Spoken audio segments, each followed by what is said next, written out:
In the end, the HR person understood the author and agreed with what they were saying.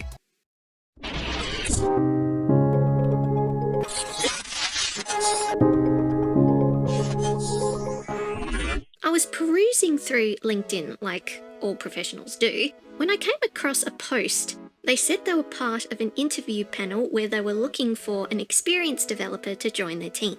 The author mentioned how they were asking potential candidates what kind of coding standards they utilised when they performed their coding day to day. But one candidate in particular stood out to them. At the end of the interview, when the author asked if the candidate had any questions, they did. The question they asked was, am I going to be performing an automated testing role primarily? When the author asked why they would ask such a question, the candidate's response was, because you asked me so many questions about coding standards. Now, please note, the author never mentioned how the candidate responded to the coding standard questions, so I'm speculating, based on the question, that the response was based around testing frameworks and how they force you to write tests in a very specific way. But I must say, I've never had the luxury to handball automated testing to other developers. The expectation has always been, if you write new code, create a test for it. If you modify existing code, ensure tests are updated to reflect this change.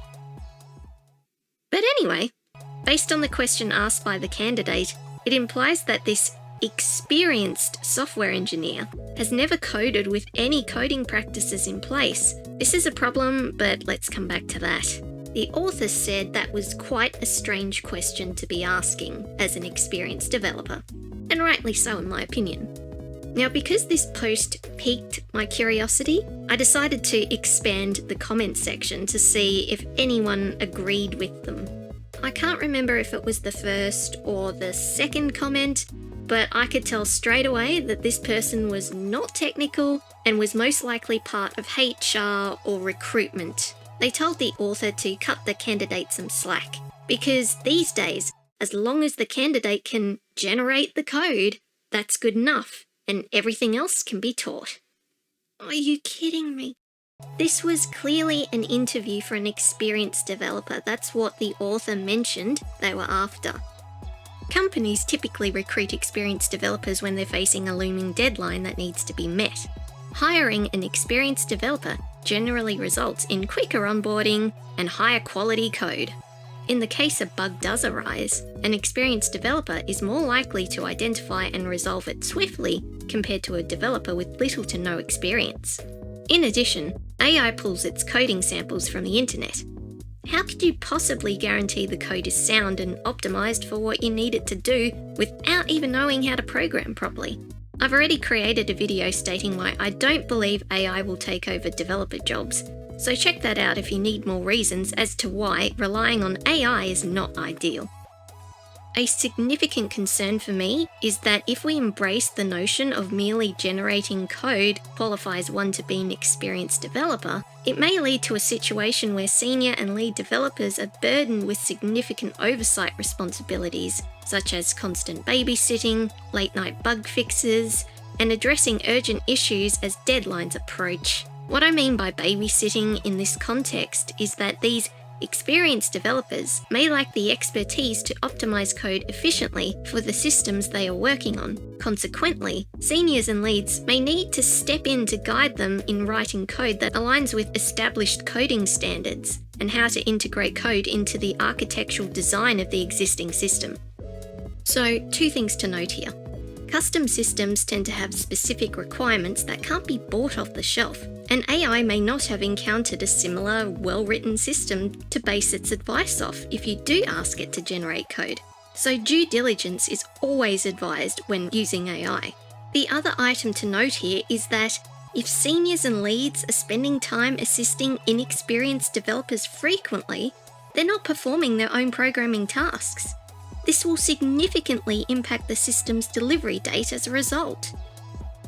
I agree with the author checking to see if experienced developers do use coding practices and what types they use. If you don't have any coding standards, you'll wind up with things like nested if-else statements inside of if-else statements with conditions that you have to scroll all the way to the right in order to see. Code like this is usually found in classes with confusing names, and the methods are super long, like thousands of lines long. But wait, it gets worse. There's no documentation anywhere explaining what the code is supposed to do. Even super experienced developers would struggle big time to figure out what's wrong with this convoluted code when it breaks. And you know what that means. It slows down their progression. That's why having coding standards is so important. It simplifies understanding and troubleshooting when things go wrong. And on top of that, it allows feature enhancements to be implemented quickly and easily. But anyway, back to the post. One crucial point HR and recruiters must grasp regarding software engineering is that code generation alone doesn't showcase problem solving, testing, debugging, quality assurance, architectural understanding, or the capacity to learn and adapt to new technologies. These are just a few of the genuine pillars for identifying an experienced developer.